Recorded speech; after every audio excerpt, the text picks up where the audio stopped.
Welcome to the Subjective Professor podcast, where we are anti-monopoly and pro-choice, and a little word on the pro-choice in a moment. But this is episode 74, and I'm going to talk about first-year teaching and how rough it is. And then we're also going to look at school choice and the future of secondary schools, primary and secondary schools. So this is my first year teaching in middle school. And when I was in university, professors would ask each other, how many preps do you have to do? How many different preparations do you have to do because you're teaching different classes?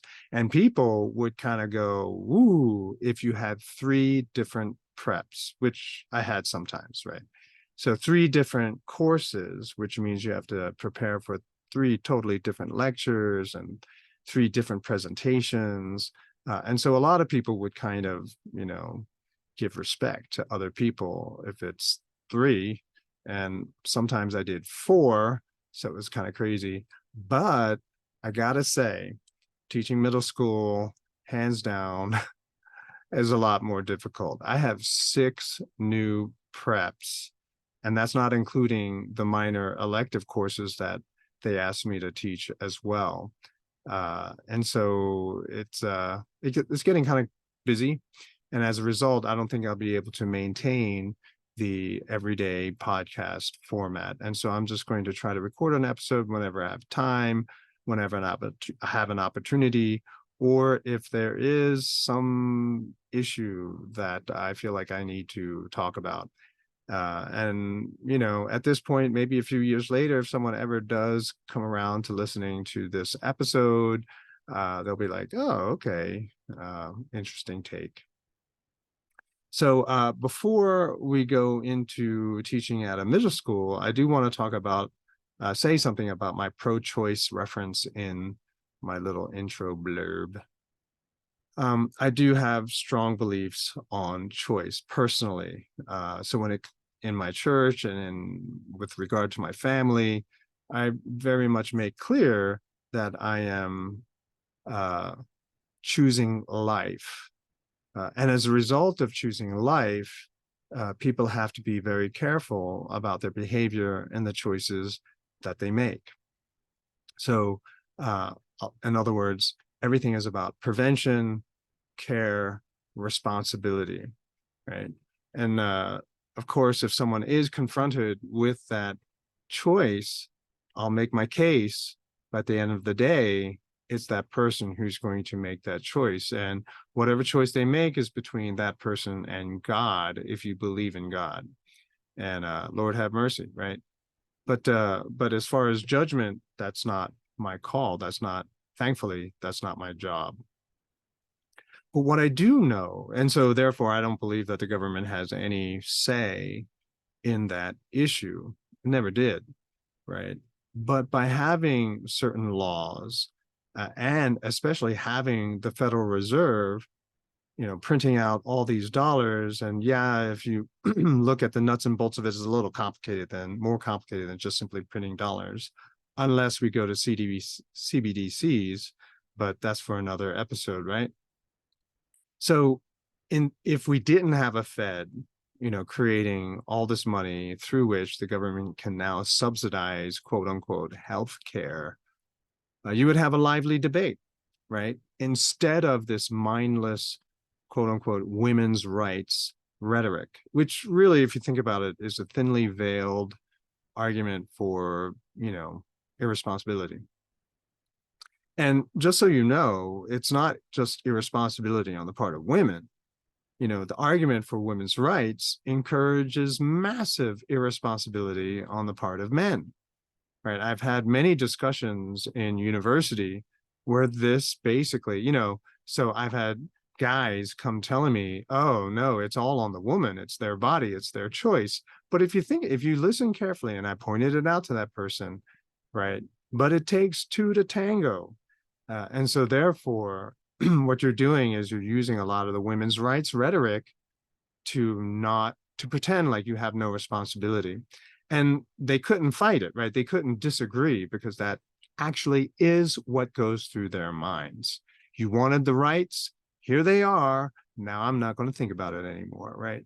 So when you are able to have that frank discussion, then you realize that no, responsibility lies with both actors, in spite of what you may hear in public debate.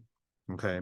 And so without the Fed subsidizing and, not only the procedure, but also the activism that is behind a lot of so-called, pro-choice rhetoric, uh, without all of that, I know you will see fewer abortions.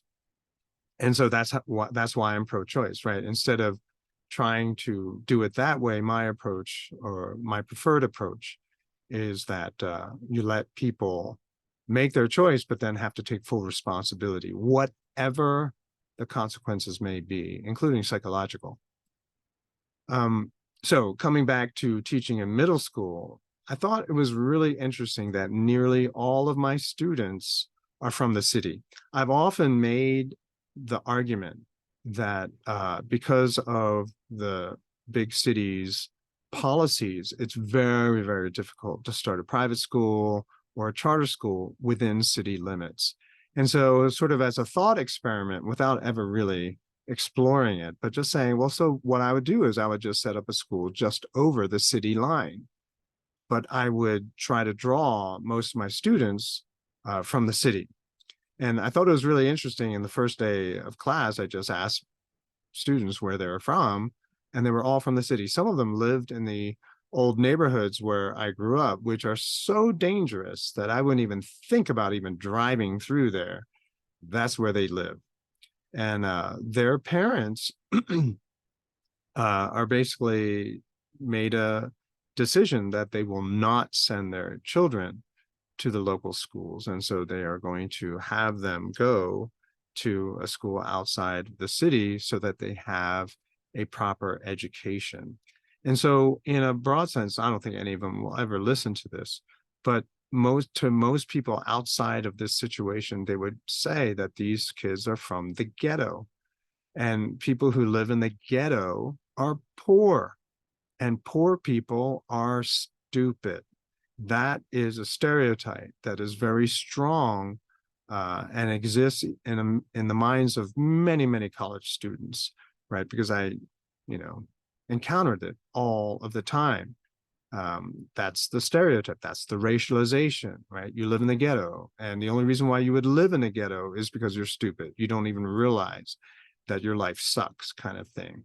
But the reality is that people want to get out, and in many ways they are prevented because of government regulations. And so now that some of them are able to make that choice and make the commitment, because it is a large commitment, then they're going to try to send their kids to a better school. And the kids too, they're very young, but they are very aware of how bad the local schools are. And what's really interesting, I don't want to out them, but when the schools in the city all shut down and were very, very slow to reopen, right? 3 years to get them to even think about reopening. And even now they're fighting a tooth and nail, especially with the resurgence of a new variant, right? But this particular school did not close a single day. And because of it, they nearly doubled their enrollment. People were like, I want my kids to be educated. I don't want them to miss 3 years of education. I'm sending them someplace else. And this is exactly what I, in my thought experiment, posed and posited, that parents who care about education, who care about the future of their children, who actually love their children, would not stand to see their kids not going to school for 3 years. And it's interesting, I've met some of the parents on open house, right, back to school night kind of thing. And the parents were teachers in a different country, but coming to this country, they can't get the certification. And so they're not a teacher anymore, but they know the value of education. And so they send their kids to a private school outside of the city limits. Some of them are teachers in Philadelphia, but they send their kids to another district. Do you understand what I mean? Like, they know how bad it is. And so therefore they're trying to get their own children out.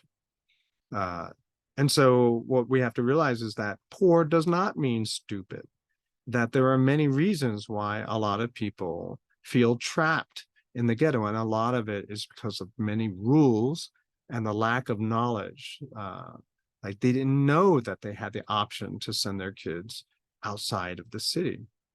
Now, I do want to make a distinction between the school system, the institution, and the people who run it, especially the teachers' unions, and the actual individual teachers. Some of them, I know, care immensely about their students, but trying to function within a system that's broken, it's very, very hard. So they're maintaining a system that does not serve the majority of the students in their system.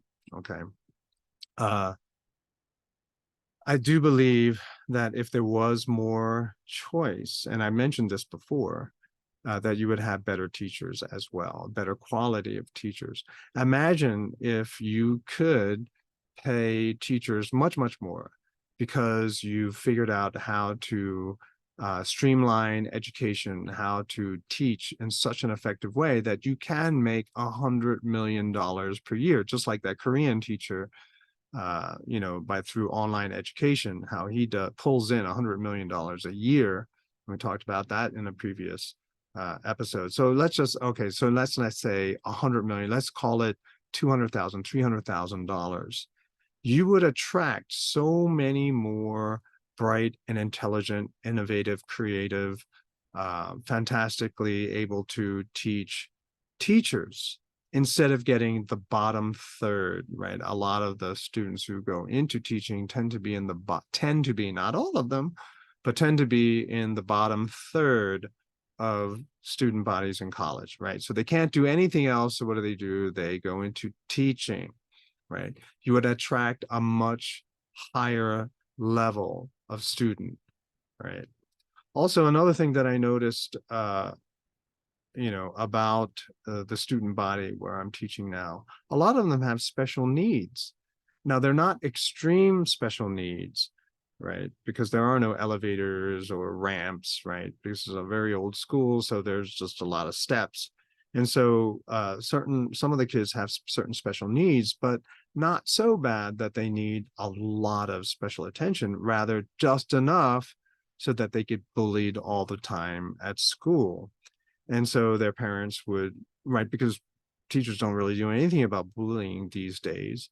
And so their parents pulled them out for that reason, right? And because it's a Christian school, bullying is definitely, people keep an eye on that. It is a very serious issue, particularly because most of the parents and teachers were bullied too. I was bullied a lot when I was a kid. And so I'm hypersensitive whenever I see bullying. But I believe that this is the future, right? The public system is going to fail. And when it does, where will all of the kids go? They'll go to private schools, right? They will explore alternate choices. I probably mentioned him in a previous episode, but Corey DeAngelis, he's on X or Twitter. And so it's Corey DeAngelis, the school choice evangelist, which I thought is awesome, right? In other words, he's trying to take the message of school choice to everybody, right? To as many people as possible. He really goes head to head with the unions, union leaders, and he's merciless to the point where they have to block him. I don't know if you still are able to have the blocking feature, but that's what he does. And so the more that people become aware of the fact that they do have a choice, and private schools step up their game where they have more and more qualified teachers, highly qualified teachers, then there's hope, right? People are going to see, these private schools that are beyond the reach of the public school rules and governance. Then they're going to choose those schools, right? They won't shut down. They will try to fight to stay open, and resist all of the propaganda that other schools will have to endure. And so the more that that happens, the more that there's hope. My dad would always say that there's no $1,000,000 without $1. So I adapt that and say there's no movement without an individual.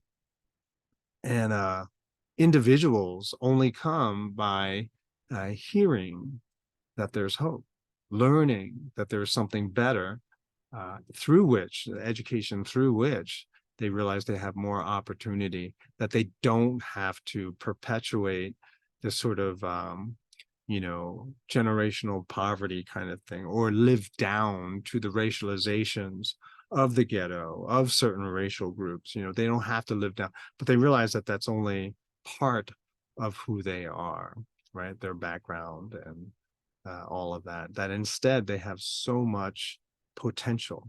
And that's kind of what this podcast is all about. And so that's why I thought I'd share that with you, that these guys are so hungry for information to know, you know, what it's like outside of the Christian bubble, and how they need to be able to navigate a lot of that stuff. And they're so receptive. It's just it kind of is extremely impressive.